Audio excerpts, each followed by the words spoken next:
महाभारत में धृतराष्ट्र अंधे थे, लेकिन उन्हें यह अंधापन पिछले जन्म में मिले एक श्राप के कारण मिला था।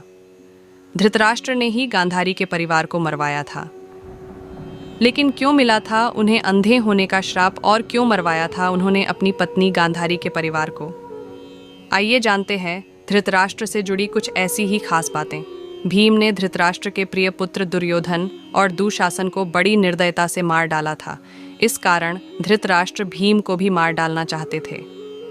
जब युद्ध समाप्त हो गया तो श्री कृष्ण के साथ युधिष्ठिर, भीम, अर्जुन, नकुल और सहदेव महाराज धृतराष्ट्र से मिलने पहुंचे।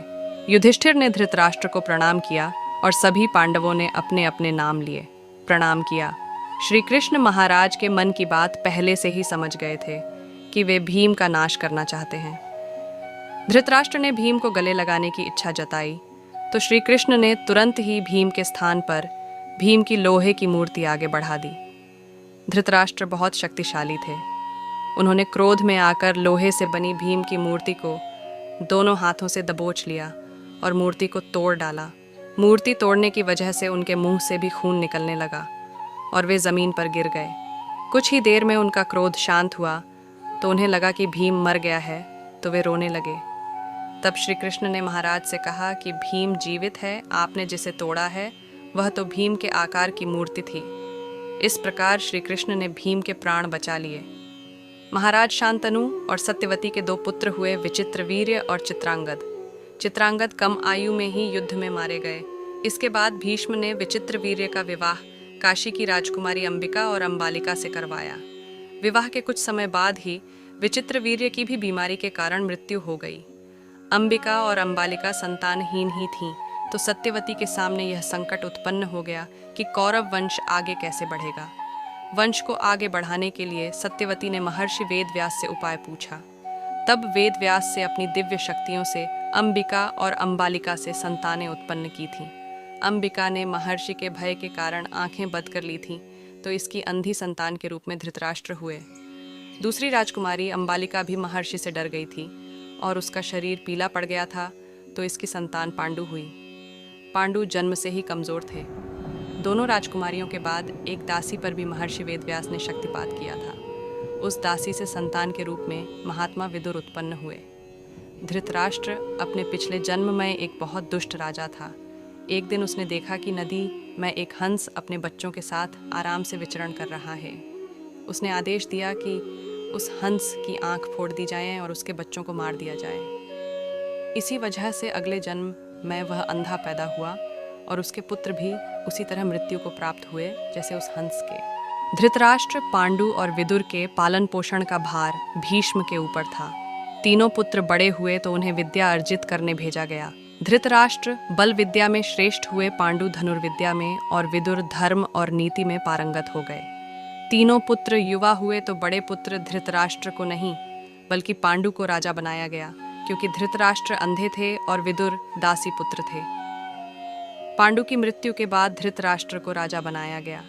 धृतराष्ट्र नहीं चाहते थे कि उनके बाद युधिष्ठिर राजा बने, बल्कि वे चाहते थे कि उनका पुत्र दुर्योधन राजा बने। इसी कारण वे लगातार पांडव पुत्रों की उपेक्षा करते रहे। भीष्म ने धृतराष्ट्र का विवाह गांधार की राजकुमारी गांधारी से कराया था। विवाह से पूर्व गांधारी को ये बात मालूम नहीं थी कि धृतराष्ट्र अंधे हैं। जब गांधारी को ये बात मालूम हुई तो उसने भी अपनी आंखों पर पट्टी बांध ली। अब पति और पत्नी दोनों अंधे के समान हो गए थे। धृतराष्ट्र और गांधारी के 100 पुत्र और एक पुत्री थी। दुर्योधन सबसे बड़ा और सबसे प्रिय पुत्र था। दुर्योधन के प्रति धृतराष्ट्र को अत्यधिक मोह था।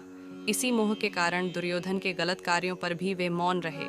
दुर्योधन की गलत इच्छाओं को पूरा करने के लिए भी हमेशा तैयार रहते थे। यही मोह पूरे वंश के नाश का कारण बना। धृतराष्ट्र का विवाह गांधार देश की गांधारी के साथ हुआ था। गांधारी की कुंडली में दोष होने की वजह से एक साधु के कहे अनुसार उसका विवाह पहले एक बकरे के साथ किया गया था। बाद में उस बकरे की बलि दे दी गई थी।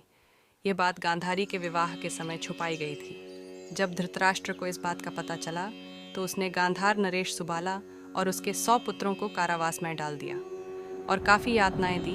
एक एक करके सुबाला के सभी पुत्र मरने लगे।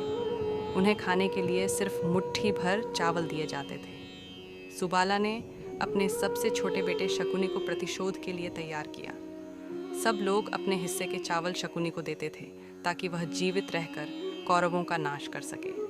मृत्यु से पहले सुबाला ने धृतराष्ट्र से शकुनी को छोड़ने की विनती की, जो धृतराष्ट्र ने मान ली। सुबाला ने शकुनी को अपनी रीढ़ की हड्डी का पासे बनाने के लिए कहा।